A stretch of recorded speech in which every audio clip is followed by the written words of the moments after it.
Hello, you are listening to the Natural Healing Show for UK Health Radio.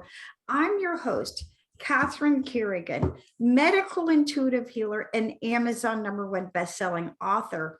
You can find out more about me and my work at catherinecarrigan.com and unlimitedenergynow.com. While you're there, definitely sign up for my newsletter so you can learn even more about how you can heal yourself naturally. Now, I'm so excited about our guest today, who is Fred Donaldson.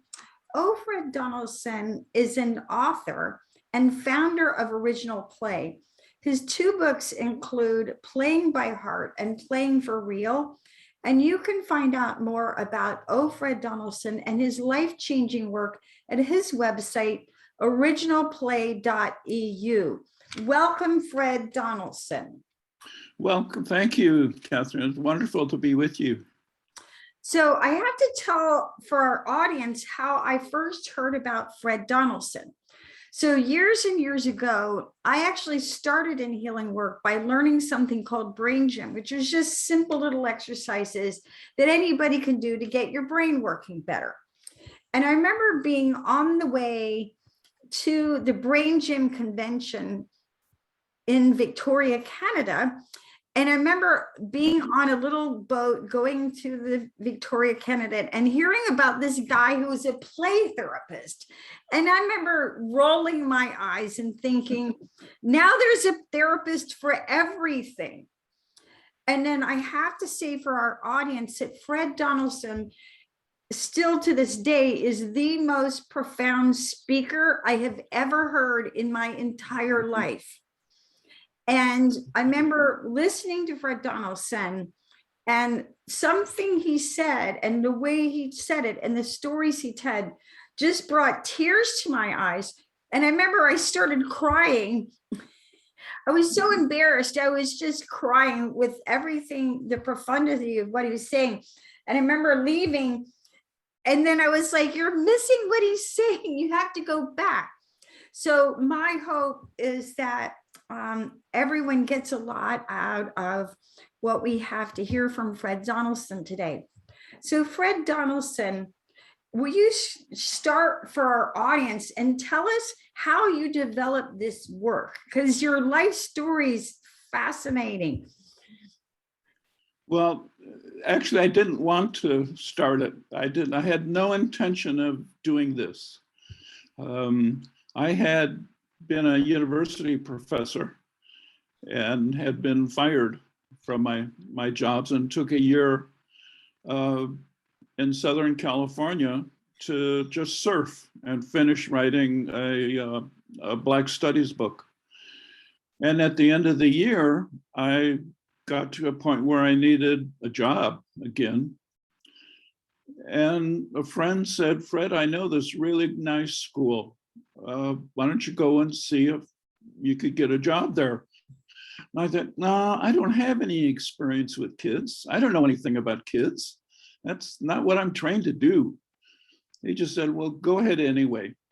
So I did and met with the director. He gave me a job as a assistant to teachers, but it didn't work out. I didn't pay enough attention to what I was supposed to do. So he called me in and said, Fred, we like you, but the assistant job is not working out. What can you do? And I looked at him like, I don't know. I don't have any idea what I can do because I've never been with kids. And all of a sudden, I said, I will be a special teacher in play and exploration. And he said, okay, do that. Well, that sounded really good. So I left and spent the weekend thinking, what in the heck am I going to do? I don't know what that means. Why did I say that? Well, come Monday morning, I had to do something. So I showed up and not knowing what to do, I just sat on the floor in one of the classrooms of young kids from 3 to 5 years old. Fortunately, they knew what I was supposed to do. And they climbed all over me, like they knew exactly why I was there. And I thought, wow, what is this? I don't understand this. But it kept going every day. I would show up for 5 to 6 hours and kids would play with me. And being a university professor for so many years, I was really curious about patterns. And I noticed patterns in the kids' play. And I thought, wow, I didn't know there was patterns in children's play. I thought it was random behavior. Well, it wasn't. The first 2 patterns I noticed were really simple, easy to see and understand. And that was how they used their eyes and stages of touch. And I, okay, that's understandable. It was the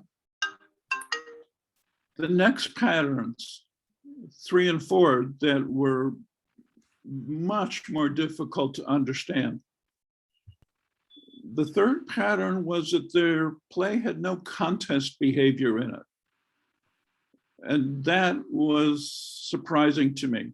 I thought all play was contest. My play, as I grew up, was contest behavior. So my assumption didn't fit with these kids. And the fourth pattern was even harder to understand. And that was somehow these kids played with a sense of grace. And I didn't even know what the word meant. And so I just kept playing with more and more kids. And this was in Southern California. So I went to Mexico and played there with kids and played in many different kinds of schools in the United States. And I noticed that they all played the same. And I thought, wow, how can that be? What do they know? And nothing made any difference. Culture didn't make any difference. Medical problems, issues didn't make any difference. Gender didn't make any difference. So I thought, okay, if this is a pattern, maybe all kids know this. And what if that's true? And I thought, wow, that's a pattern that's bigger than I imagined. And it wasn't cultural. So it didn't make any difference what culture the kids were from. And over a number of years, I decided that, well, if so many kids know this, what if the pattern is bigger than kids? What if it's animals too? I didn't know what to do about that because I wasn't an animal person. So I didn't know what to do. I called George Schaller at the New York Zoological Society and told him what I wanted to do. I wanted to play with wild animals. Where should I go? And he said, Fred, you're born too late.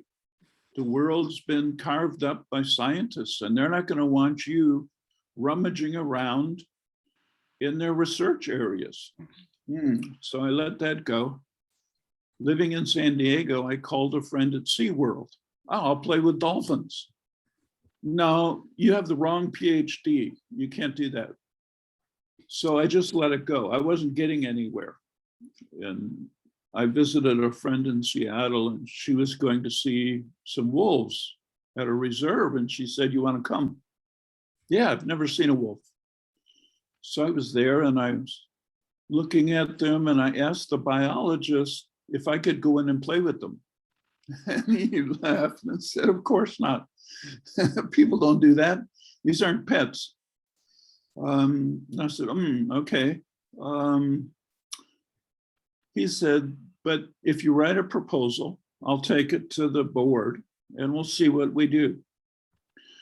They accepted my proposal and with the provisions that I couldn't hurt a wolf and whatever happened to me was my own problem, which was perfect.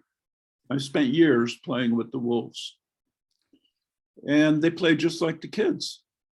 same stages of touch, same eye contact, the same sense of no contest behavior in play. Wow, that didn't make any sense. So I thought, well, maybe it's bigger than wolves and kids, because a pattern that ends with wolves and kids doesn't make any sense. So from there, I went to playing with dolphins in Australia, and then that ended up in Montana playing with grizzly bears and black bears and elk and all kinds of animals. And I realized this play that the kids began to teach me years ago was not cultural. It was not even species. This was a gift from creation. This is creation's way of allowing us to feel connected to all life, not as just a theory or an idea, but as a practical, tangible experience. And I thought, wow, that's incredibly different from what I expected. I had no idea that I had stepped into something well beyond my expectations or my learning. And my understanding is you've also gone on to play with gang members. Yes. It occurred to me at the very beginning, I was playing with really gentle kids. And eventually I started to play with kids that weren't so gentle. And I thought, whoa, I don't know about this. How do I handle this stuff? And I had to learn how to move. I didn't know how to move. And I had to learn how to handle my emotions when I was hurt, if I'm punched, kicked, bitten, and so on. So I had to learn essentially how to give love at the point of attack, is the way I described it. It didn't do any good to be able to give love an hour later after I calmed down. I had to give it while the punch was happening. And that I learned from a 7-year-old. He was brought to the school I worked at when he was 4. He had been severely abused, forced to live with family dogs in the doghouse, ate out of the dog dishes. When he came to school, he didn't know how to talk, and he could just barely stand up. He was so aggressive that staff didn't want him to be part of their daily routines. So they said, just give him to Fred. Fred will take care of him.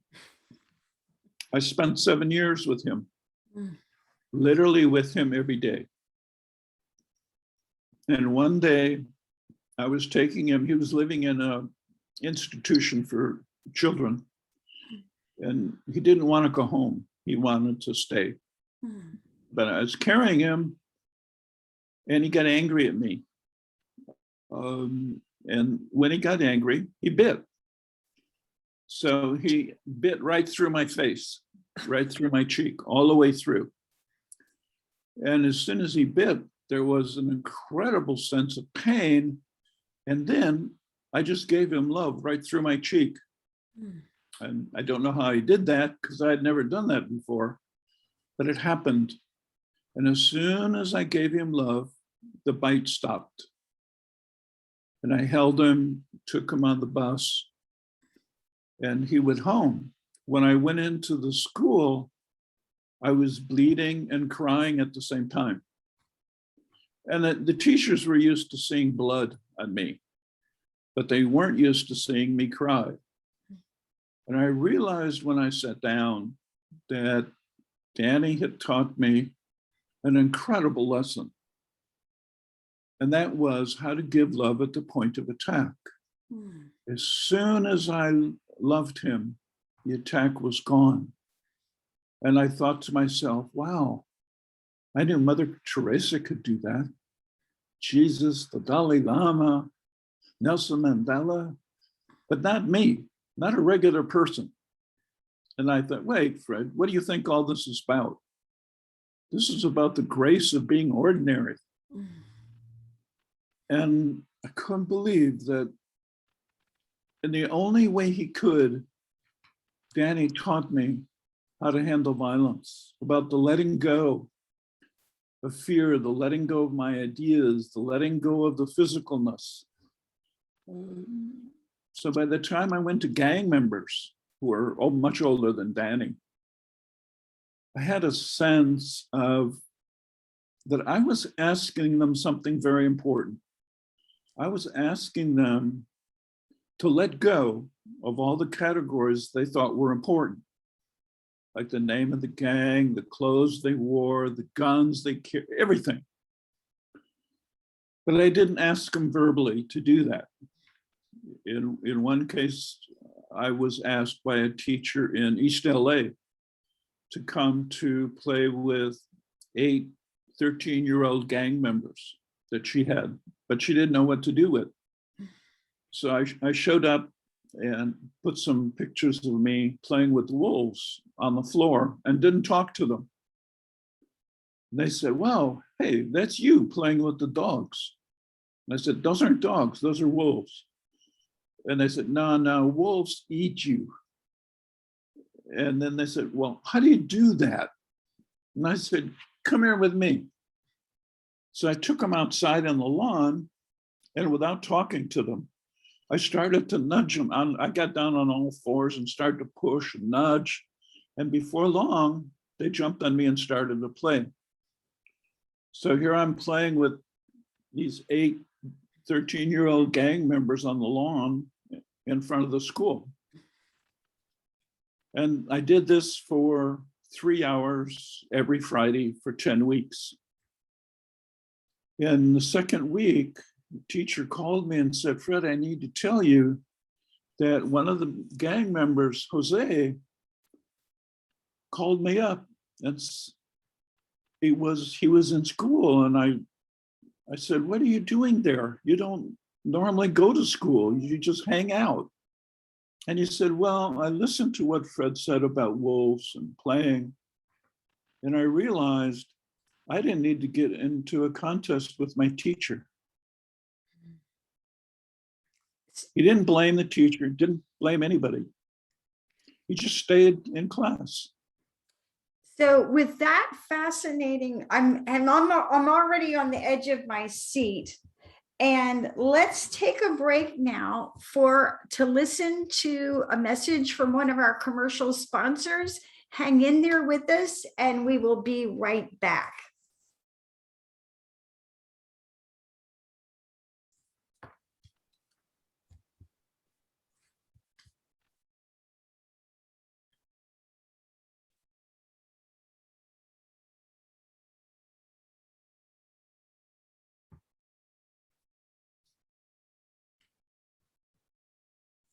So, Fred Donaldson, from this very profound personal experience, and I just love your story because you were this PhD in geography who went to play on the playground.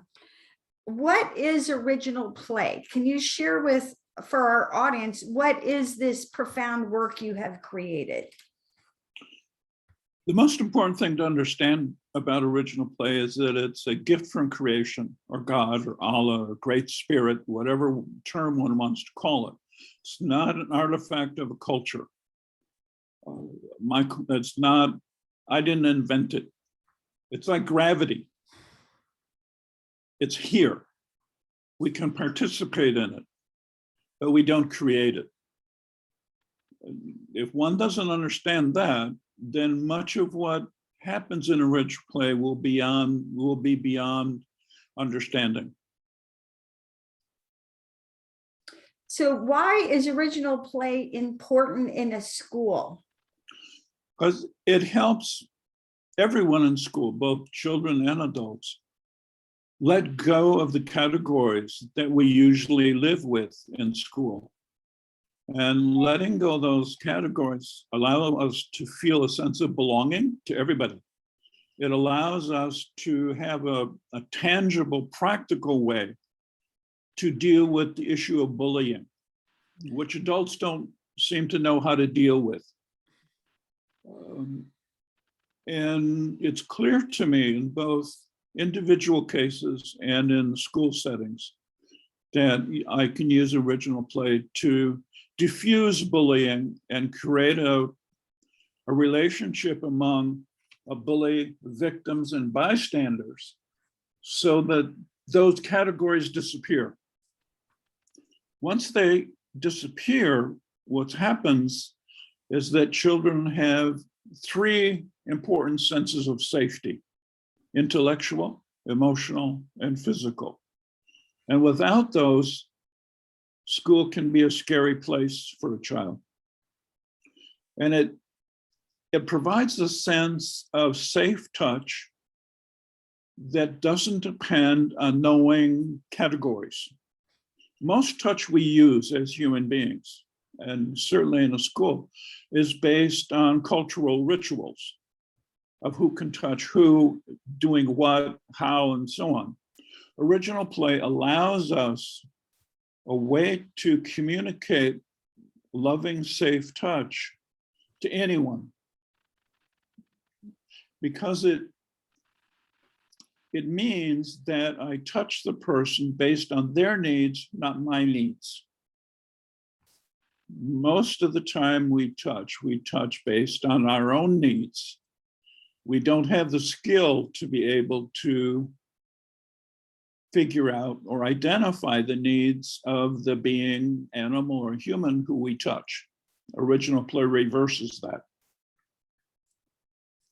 Now, fundamentally, it's an issue of safety.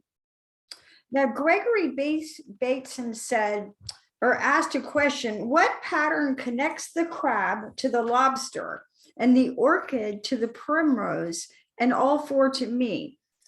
Do you think there is a pattern that connects all life? Yes, I've met him once and I wanted to run up and hug him and say, yeah, I know the answer to your question. And I think it's the reason that people like Jesus, Buddha, Gandhi, Mother Teresa, Robert Oppenheimer, they all said to us that children have something important to give us. They have important gifts. And what more important gift can there be than they have a way to show us how to connect to all life on earth that doesn't require knowledge about the nature of that species or culture. So the touch I use with a human infant is not different from the touch I use when I play with a beluga whale or a grizzly bear or a gang member.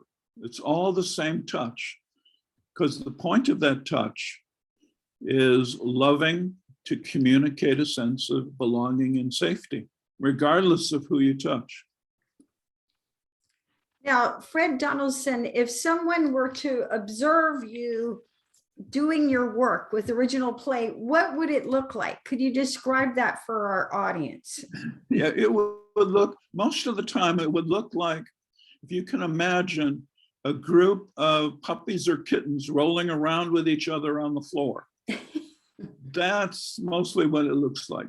Although that's not all. There are periods of stillness, like you would find with a young child sitting in the lap of their grandmother or grandfather, just listening to them, just holding, just hugging, not seemingly doing much of anything. That was very common with the wolves, that they would come and just sit in my lap, and that would be it. No movement, no rambunctiousness, nothing. Now, as you are aware, in the US, there's just been a horrible, devastating problem of school shootings. And Krishnamurti asked, is it possible for a human being living psychologically in any society to clear violence from himself inwardly? If it is the very process, will it produce a different way of living in the world? Is it possible, do you think, for us to find and live in the way that Krishnamurti is looking for? Yes, now I would say yes. Before I started to play with kids, I would have said no. I couldn't imagine it. Now, it's not only I can imagine it, I've lived it. That been in situations where my life depended upon being able to find a response that was not based on fear or in self-defense. That's a huge step for human beings. We haven't figured out how to not be afraid, how to not engage in conflict and war. We think that conflict and war and fear are normal, natural, and necessary for us. And once we believe that, it's very difficult to find an option because all of our options are based on those thoughts. And we're stuck. With all of our technological process, we are still stuck. And we simply do not know what to do, whether it's adults and kids in the school in Texas, whether it's the world in Ukraine, whether it's small scale or large scale, we simply don't know what to do. Original play gives us an option because it's totally outside of our cultural frame of dealing with the world. It's not just another way of self-defense. In fact, in order to play, I have to give up defending myself. If I defend myself, that would mean to the other person or being that I don't feel safe. If I don't feel safe, then they don't feel safe. And when we're not safe, we don't trust, and we're constantly looking for a way to be superior. But original play makes it obsolete. Now, my understanding, Fred Donaldson, is that scientists have studied your brain and you don't go into the fight or flight response. Can you share for our audience a little bit more about that? Like how playing has changed your brain?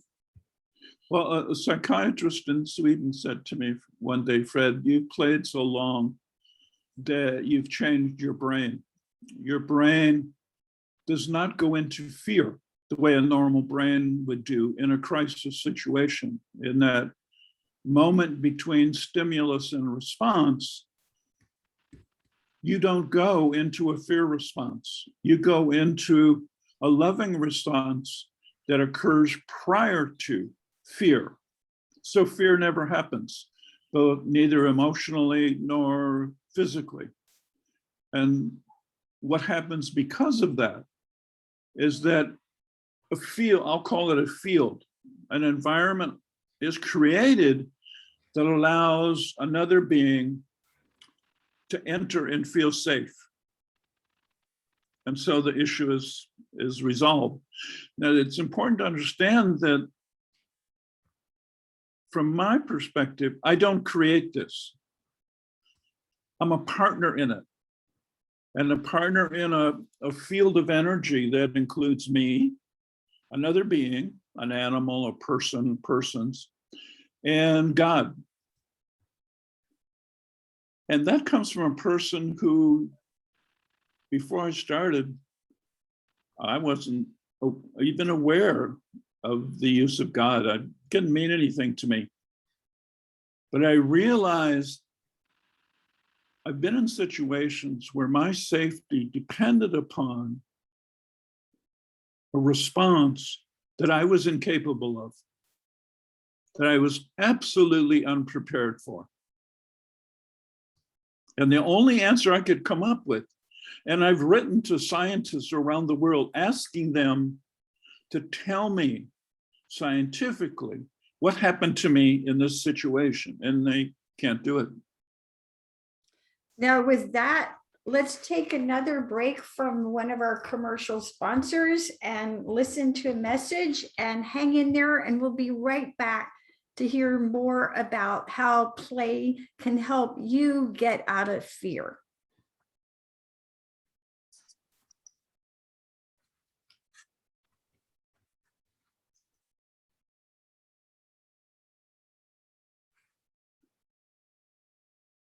Do I have a minute to run open a door?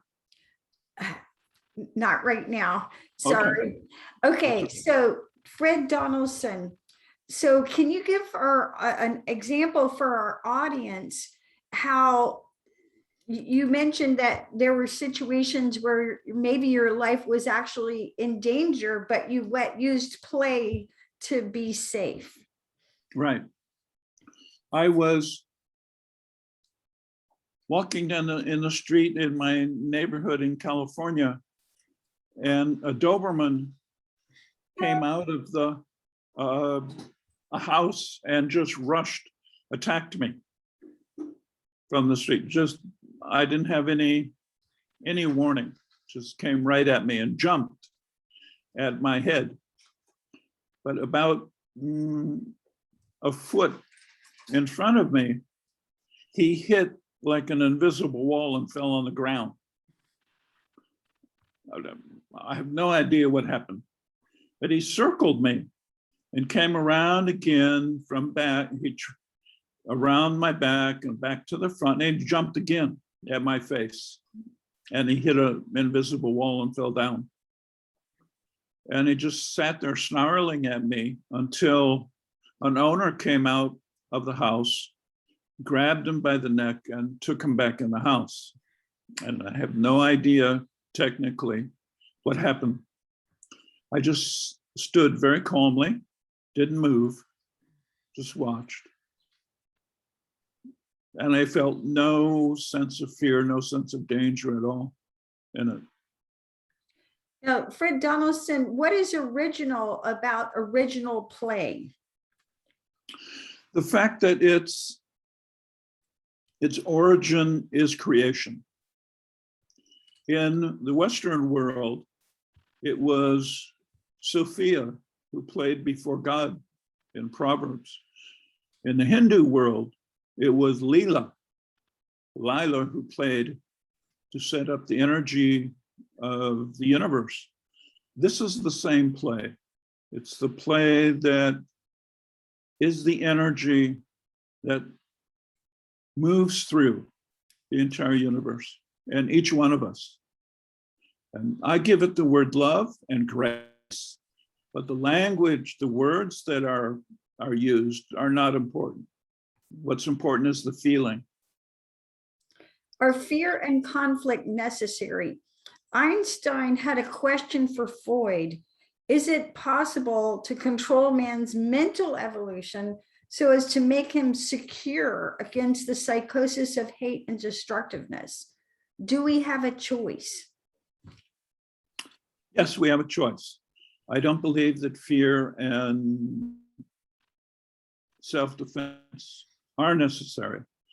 And when we have a choice of love in those particular situations, we have more options and with which to respond to a given situations. And it's the ability to access options that are important in any situation, whether it's life defense or not. And it's clear to me that a loving brain is a more powerful source of options in a stress situation than a fearful brain. So yeah, to Einstein, we have a choice. We just never understood how to get to that choice.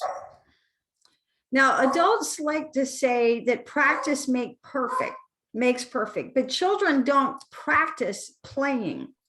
Their perfection needs no practice. Why is that? Why is it that children just know how to play? The same way that we know, if I asked you, do you practice taking a bath? I say, no, I don't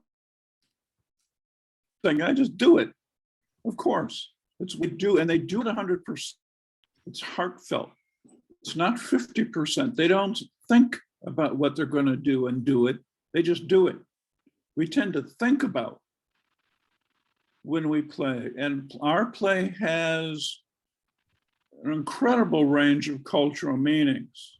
It can mean entertainment, it can be winning and losing, it can be money, it can be prestige, and can even be killing. But it's thought through as a cultural process with young children. It just is the way they interact with the world, how they allow and how they touch the world. You don't need practice for that. Now, Einstein said, if at first an idea is not absurd, then there is no hope for it. What absurd idea will give humanity hope? And what absurd idea will give humanity hope? The safety of the world depends upon child's play. That's a pretty absurd idea. But the reality of that has been hinted by many scientists and sages. And the reason that it's true is that child's play gives us access to energy and information that when we feel afraid, we don't access. So we're limiting our vision of what's possible in the world. And child's play opens that up.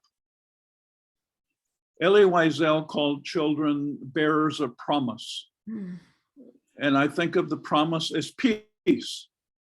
But we can only achieve that peace through loving, not fear. And we seem to think that the only way to achieve peace is to have another war. Imagine an option. Well, children provide that option. And that's a serious, profound for human beings that up till now, never in the history of human beings accepted as possible. That's big news. Now, children and animals have shown you through your years of play, Fred Donaldson, that you're part of something larger than yourself. What is this something and why is it important? I think of the something as grace or love. Not my love. It's not something I create. It's something I participate in. And to realize that when I participate in grace, that sense of oneness that philosophers and physicists and other scientists like to talk about is not a mere idea or romantic notion. It's tangible reality. And it's felt and it can be shared. I was working at a Head Start center in Southern California, and a teacher I was in lunch outside, and a teacher ran out and said, Fred, we need you in a hurry. There's a hummingbird caught in the room, and we tried everything. We can't get it out. You do it. As I went to the room, I said to myself, I don't know how to get a hummingbird out of the room. What am I supposed to do? I had no idea. I stepped inside the door and raised my hand up. As soon as my hand was up, the bird was in my hand. There was no time difference between my hand going up and the bird being in my hand. I walked to the door and loose. And the teacher said, oh man, you're really good. And it wasn't that I was good. It was that this energy, grace, love, whatever we want to call it, was felt by the hummingbird. The hummingbird felt that the only safe place in their room was my hand. And that's the field. It can be small, it can be large. And the idea of us as human beings is to create a field of compassion, big earth, so we all move around in everyone else's field of compassion. That's grace. Now, if play is built into the very fabric of the universe, Can we really play with all life on Earth? That's what I'm trying to do. That's one of my goals. I want to play with all life on Earth. I haven't gotten there yet. I think I counted, I've played with 30 to 35 different kinds of animals around the world. So there are a lot more left to do. And I leave that for lots of other people to carry on. Now, hunting, culling, poaching, and hands-off define a consciousness of separation, greed, and destruction. How can we reimagine and re-embody our relationship with animals?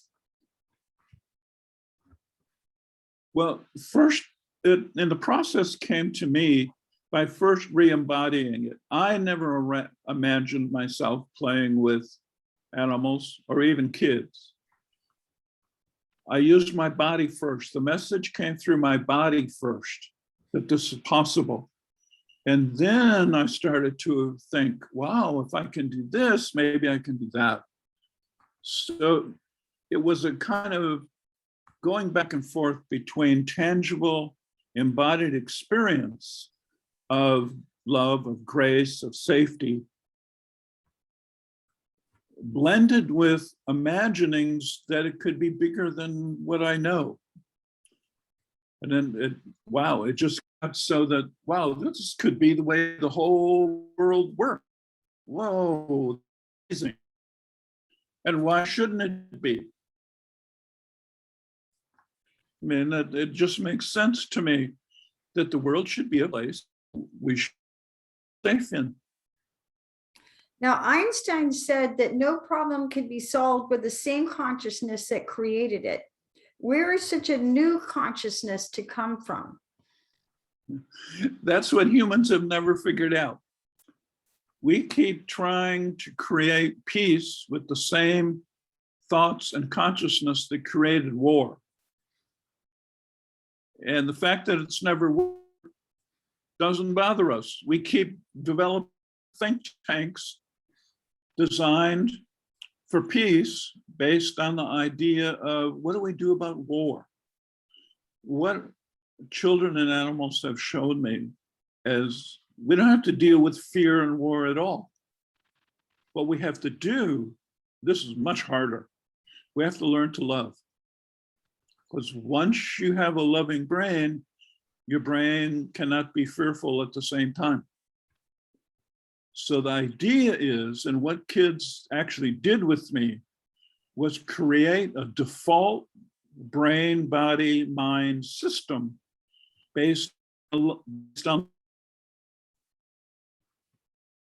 that default system. Fear never shows up. So you just create safety. Now, how do we embody one mind? By starting with kids, young kids. I think they're the best teachers.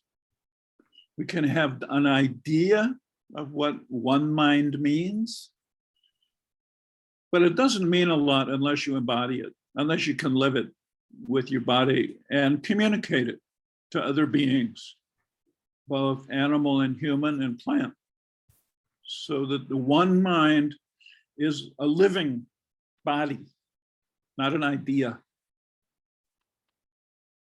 Now, I understand that a child once asked you to tell him a story in which no one dies.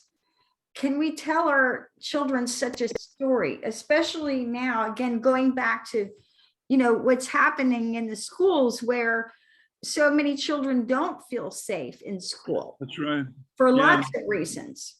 They don't. I told her, I'm not going to tell you a story. I'm going to show you a story. So what I did was actually play with her. And when it was done, she could feel, oh, wow, nothing gets better than this.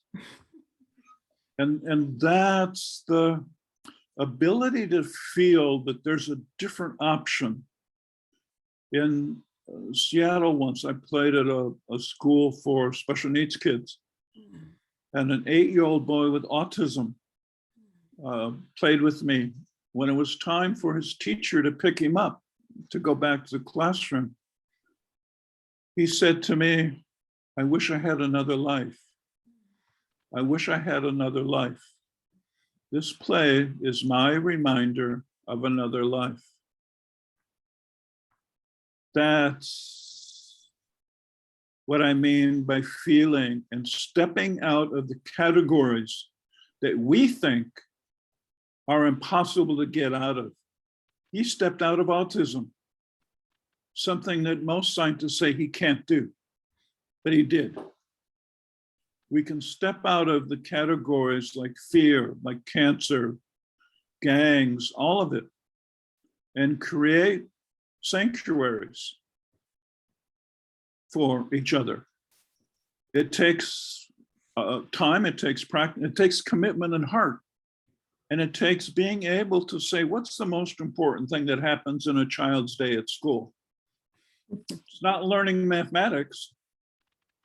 It's feeling that I'm loved and safe. And if that's the most important thing that happens in a child's day at school, what do we do to create that?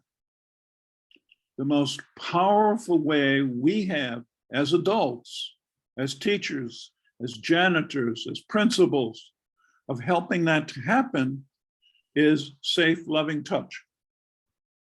But we don't do it. We're afraid of it. So what we do is teach children fear and wonder why they're afraid. It comes from us. So Fred Donaldson, founder of Original Play, any final thoughts for our audience? Yeah, approach ask yourself, each of us ask ourselves every day, all the time, how am I touching the world? How am I allowing the world to touch me? And is loving safety the basis, the source of my touch? Thank you so much for your life work. You've been listening to the Natural Healing Show for UK Health Radio. I'm your host, Catherine Carrigan, medical intuitive healer, Amazon #1 bestselling author. You can find out more about me and my work at catherinecarrigan.com and unlimitedenergynow.com. We've been listening to Fred Donaldson, the founder of Original Play. You can find out more about Fred Donaldson and his life-changing work at his website, originalplay.eu. And remember, when you learn how to play and you practice playing and you play in your life, you heal yourself naturally because you get out of fear and step into love, the most powerful healing force in the universe. Thank you so much for listening, and we'll see you next time.